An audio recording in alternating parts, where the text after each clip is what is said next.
Olá, meus amigos, vamos ao estudo da lição número 9, a parte de quinta-feira, o juízo e o caráter de Deus, Jesus revelando o caráter de Deus. Quando nós lemos sobre o sacrifício de Jesus, nós conseguimos ver a pessoa de Deus, o Pai. Que sofrimento o Deus Pai passou ao ver o seu filho morrendo na cruz e ele não podendo fazer nada. Jesus disse: meu Pai poderia enviar uma legião de anjos e me livraria? Quando Pedro sacou da espada para defender Jesus, não era essa a tônica do ministério de Jesus, a violência, mas era justamente a paz. Deus não pôde fazer nada porque Jesus estava morrendo de forma espontânea para salvar o ser humano. Se nós olharmos para a atitude de Jesus, que atitude foi essa? Um Deus nascer de uma criança, num mundo contaminado pelo pecado, viver como uma criança, um adolescente, um rapaz, um jovem, para depois iniciar um ministério para salvar pessoas pecadoras que continuavam pecando. Se olharmos a história do povo de Israel, era um povo que nunca estava feliz, estava sempre voltando ao pecado. E o ser humano não é diferente. Ele sempre volta ao pecado. Ele sempre retorna a fazer aquilo que é errado. Nós só podemos entender que o que Deus, Jesus e o Espírito Santo fizeram é revelado através do amor. Só o amor explica a atitude do Pai, a atitude do Filho e a atitude do Espírito Santo em tentar nos salvar. Quando a luta era mais intensa possível nos dias que antecediam o Natal da Segunda Guerra Mundial, lutavam os alemães e os americanos. Numa trincheira parecia que tudo se concentrava naquele pedaço de terra onde os alemães e os americanos se disputavam ali, aquele local, num canto da guerra.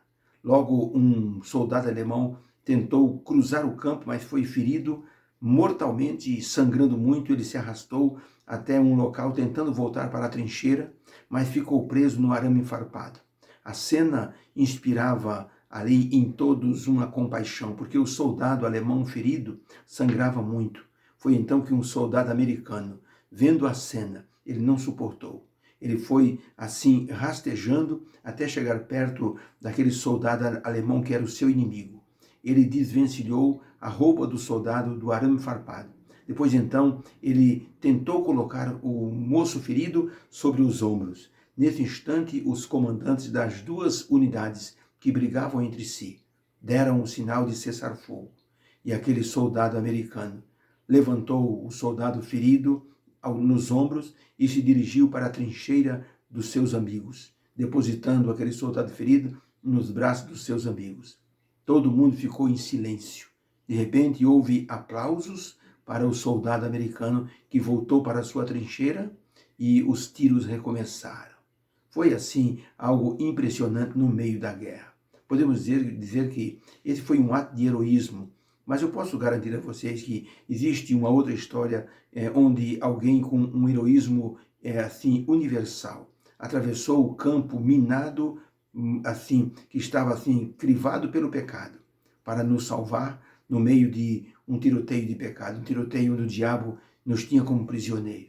E Jesus, então, através do seu sacrifício na cruz, ele então nos libertou. Ele pagou o preço pelo nosso pecado. Jesus, na cruz, revelou o lado celestial do nosso Pai Celestial, que é o lado do amor. Ninguém conseguiria entender se não fosse o amor. Deus não precisa de adoração da nossa parte. Ele já tem muita adoração dos anjos. Então, ele não nos salvou para que nós o adorássemos apenas. Ele nos salvou para que nós conhecêssemos o amor que ele tem por todos nós. A pergunta de número 5 diz assim: olhando para o sacrifício de Jesus para nos salvar, que revelação nós temos sobre Deus que deve nos impressionar? Nós temos o texto de Romanos, capítulo 3, verso 21 a 28, onde o apóstolo Paulo diz assim: mas agora se manifestou sem a lei a justiça de Deus, tendo o testemunho da lei e dos profetas, isto é, a justiça de Deus pela fé em Jesus Cristo para todos e sobre todos os que creem, porque não há diferença. E ele então diz o seguinte: porque todos pecaram e destituídos estão da glória de Deus, sendo justificados gratuitamente por sua graça, pela redenção que há em Cristo Jesus, ao qual Deus propôs para propiciação pela fé no seu sangue, para demonstrar a sua justiça pela remissão dos pecados. antes cometido sobre a paciência de Deus, para que neste tempo presente ele seja justo e justificador daquele que tem fé em Jesus. Então, nessa passagem, o apóstolo Paulo está mostrando a grande paciência divina, o grande amor divino em nos perdoar, nos justificar através de Cristo Jesus. Todos nós pecamos e carecemos da glória de Deus. E Deus, então, transferiu essa glória para a nossa vida através do Senhor Jesus Cristo. Ainda em Romanos 1, versos 16 e 17, o apóstolo Paulo diz o seguinte: porque eu não me envergonho do evangelho de Cristo, pois é o poder de Deus para a salvação de todo aquele que crê, primeiro do judeu e também do grego, porque nele se descobre a justiça de Deus de fé em fé. Como está escrito, o justo viverá pela fé. Romanos 5, verso 8 ainda diz: mas Deus prova o seu amor para conosco, em que Cristo morreu por nós, sendo nós ainda pecadores. Então, para a pergunta, olhando para o sacrifício de Jesus, o que é que nós vemos da atitude divina em nosso favor? Resposta: olhando para o sacrifício de Jesus, descobrimos que Deus é amoroso, misericordioso e justo. A divindade se interessa muito pela nossa salvação. Se Deus não se interessasse pela nossa salvação, não haveria esse sacrifício. Quando a pessoa busca algo assim com muita insistência, porque gosta daquilo. Um homem perdeu um relógio num teatro. Ligou para o teatro, o zelador atendeu. Ele disse: moço, por favor, o senhor pode verificar na quinta fileira, na terceira cadeira, acho que deixei um relógio lá, acho que caiu do meu pulso, eu não percebi. O zelador foi lá e disse: um momentinho, só que eu vou procurar. Deixou então o telefone do lado e foi lá e achou o relógio. Mas quando retornou, a linha havia caído. Era um telefone que não tinha identificador de chamada. O homem não ligou nunca mais. E o relógio ficou ali na recepção à disposição do seu proprietário. Na verdade, esse homem não gostava tanto do seu relógio, porque não foi atrás. Mas quando vemos um Deus atrás do ser humano, procurando salvá-lo de todas as maneiras, é porque ele nos ama de maneira impressionante, incondicional e de forma imensurável. Olhando para o santuário da terra e o seu ritual, descobrimos que existem duas fases da mediação de Jesus que está fazendo hoje no santuário celestial. E o santuário terrestre nos mostra essas duas fases. No santuário da terra, por exemplo, havia dois compartimentos, o santo e o lugar santíssimo. Tá? O lugar santo representava o perdão dos pecados diário, porque ali o sacerdote levava o sangue, aspergia sobre a cortina ou colocava nas pontas do altar e simbolicamente transferia os pecados diários para aquele local. Este era o lugar santo. O lugar santíssimo, uma vez por ano, o sumo sacerdote limpava os pecados acumulados, colocava sobre o bode Azazel e mandava levar esse bode para o deserto, representando Satanás, que carregaria os pecados então das pessoas, porque ele era o culpado daqueles pecados. Por isso, esses dois compartimentos representam, na verdade, aquilo que Jesus está fazendo no céu hoje. Quando Jesus subiu ao céu, se tornou sacerdote. E ele então começou a ministrar no lugar santo, intercedendo pelas pessoas diante de Deus. A partir do ano de 1844, Jesus passou para o lugar santíssimo, e é o lugar da expiação. Isso quer dizer que ali no lugar da expiação, Jesus está fazendo hoje um juízo investigativo. Está examinando a vida de todas as pessoas e colocando sobre essas vidas salvo ou perdido. Por isso, o nosso nome pode passar a qualquer momento diante do Senhor Jesus no lugar santíssimo.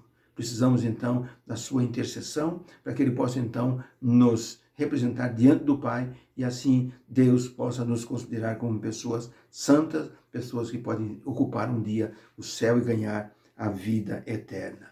Ellen White, no livro O Grande Conflito, na página 425, ela escreveu o seguinte: enquanto o juízo investigativo prosseguir no céu, enquanto os pecados dos crentes arrependidos estão sendo removidos do santuário, deve haver uma obra especial de purificação ou de afastamento do pecado. entre o povo de Deus na terra. Então, Ellen White está dizendo que enquanto Jesus está nos representando e fazendo esse tipo de juízo, verificando, nós aqui na terra temos que ter uma vida santificada. Então, não é hora de brincarmos de crente, não é hora de brincarmos assim, de estarmos assim, sendo seguidores do Senhor Jesus. É uma coisa para valer, é uma coisa séria. Sermos cristãos e representantes de Cristo tem que ser algo para valer. Não podemos nos defender daquilo que está escrito nos livros diante de Deus, ou diante do Senhor Jesus Cristo. Não há como nos defender pessoalmente. Só existe uma forma de defesa, é através da pessoa do Senhor Jesus, e nós confiamos no caráter amoroso do Pai, que pode ouvir Jesus e assim pode nos justificar, nos perdoar e nos garantir a vida eterna. Que haja uma bênção para o nosso coração, porque tudo isso, o juízo, revela o caráter do Pai. O que Cristo fez na cruz revela o caráter do Pai. Jesus pagou um preço pelo nosso pecado quando nós merecíamos morrer. E por isso revelou o caráter amoroso do nosso Deus amado. Vamos orar. Obrigado, Senhor, por essa revelação que tivemos hoje nessa lição.